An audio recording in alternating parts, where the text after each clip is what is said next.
ہم تو لندن میں بھی رہ سکتے تھے تب, اور ہمیں کہا جا رہا تھا سزا سنانے کے بعد کہ لندن سے واپس نہ آئے, آپ یہیں رہیں. میری والدہ تو بیمار تھی, میرے پاس تو کوئی وجہ تھی یہاں رکنے کی. لیکن جب آپ بے قصور ہوتے ہیں, بے گناہ ہوتے ہیں, تو سب آپ کے اوپر کوئی الزام لگتا ہے, سب سے پہلے آپ کا کیا رسپانس ہوتا ہے, ہیومن رسپانس کیا ہوتا ہے, ہیومن ریئیکشن کیا ہوتا ہے؟ وہ یہ ہوتا ہے کہ میرے پہ جھوٹا الزام لگا ہے, میں اس کو کلیئر کروں. میں یہ نہیں خط لکھ کے میں نے پاکستان نہیں بھیج دیا کہ میں نہیں آ رہی, میری والدہ بیمار. آنا چاہیے, انویسٹیگیشن کا سامنا کرنا چاہیے, اٹھنے والے سوالات کے جوابات دینے چاہیے. یہ جواب نہیں ہے کہ میں واپس نہیں آؤں گا. ایک سوال یہ ہے کہ حکومتوں کے دور میں ہی, جمہوری حکومتوں کے دور میں ہی جذبے اسلام آباد کا رخ کرتے ہیں, اور بطور ڈیموکریٹک اور بطور ایک پارٹی کی سینئر نائب صدر ہونے کے ناطے آپ کیوں یہ سمجھتی ہیں کہ جو پچھلے دھرنے تھے ان کے پیچھے کوئی نہ کوئی ادارہ تھا, کوئی نہ کوئی فرد تھا یا افراد تھے, لیکن اس دھرنے کے پیچھے کیا آپ کو لگتا ہے کوئی ادارہ ہے یا یہ ایک خود سے کوشش کی جا رہی ہے؟ ادارہ تو نہیں ہے, افراد ہو سکتے ہیں کچھ, ایک دو. اور میں یہ بتا دوں کہ تب وہ جو 2014 کا دھرنا تھا, اس میں تو طاقتور ترین افراد اس کے پیچھے تھے, وہ تب بھی کامیاب نہیں ہو سکا. تو یہ والا تو پھر پہلے ہی چلنے سے پہلے ہی ناکام ہو گیا. ایک دور میں ہی کتنے جتنے آتے ہیں اسلام میں؟ وہ اس لیے آتے ہیں بھائی جتھے, کیونکہ جمہوری طریقے سے ان کی خواہشات پوری نہیں ہو سکتی, ان کا ایجنڈا نہیں ہوتا. تو اگر اتنی آپ کو اپنی الیکٹورل طاقت پہ یقین ہے تو اس قسم کے ہتھکنڈے کیوں کر رہے ہیں؟ الیکشن کا میدان ابھی زیادہ دور نہیں ہے, سال پڑا ہوا ہے, آ جائیں میدان میں, دیکھ لیں گے انشاءاللہ. ایک سیکنڈ.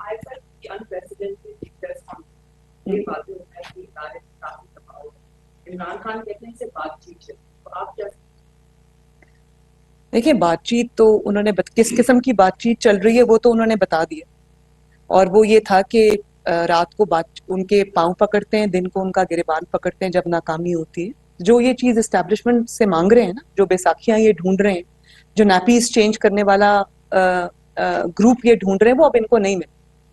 اور اسٹیبلشمنٹ نے پریشر میں آ کے پریس کانفرنس مجھے نہیں لگتا کی, لیکن بات یہ ہے کہ ان کے جھوٹوں سے کوئی نیشنل انٹرسٹ کو جو نقصان پہنچنے کا اندیشہ تھا, اس کی کلیریفیکیشن, اس کی جو کاؤنٹر جو فیکٹس تھے وہ قوم کے سامنے لانے ضروری تھے. تو میں اس کو اس طرح دیکھتی ہوں.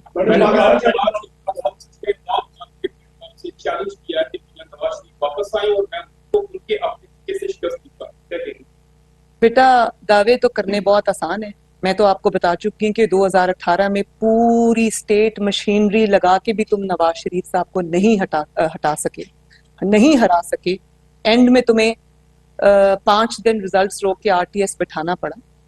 تو اسی لیے تم اتنے ڈرپوک ہو کہ تمہارا پولیٹیکل اپوننٹ میدان سے باہر رہے تو تم الیکشن جیت سکتے ہو, ورنہ تمہارا کوئی چانس نہیں ہے. تو زیادہ دور نہیں ہے, انشاءاللہ تعالی وہ بہت جلد اپنے وطن جب واپس آئیں گے پھر میں پوچھوں گی عمران خان صاحب آپ کہاں گئے ہیں.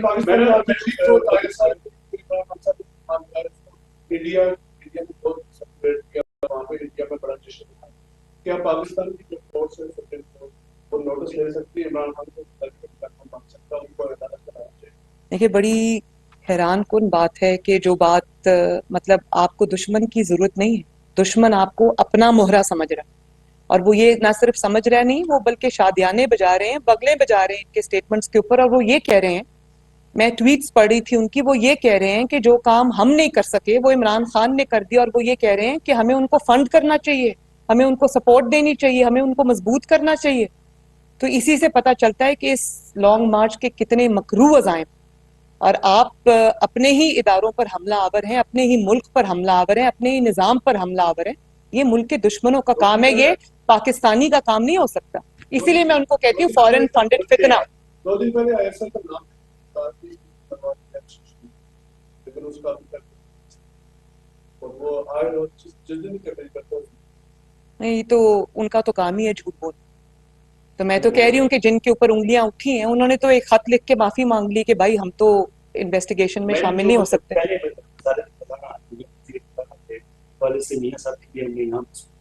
وہ خائف نظر آئے جو قیمتیں بڑھائی گئی, جو بوجھ ڈالا گیا, اس کو مشکل فیصلے کا گیا. اب جب سے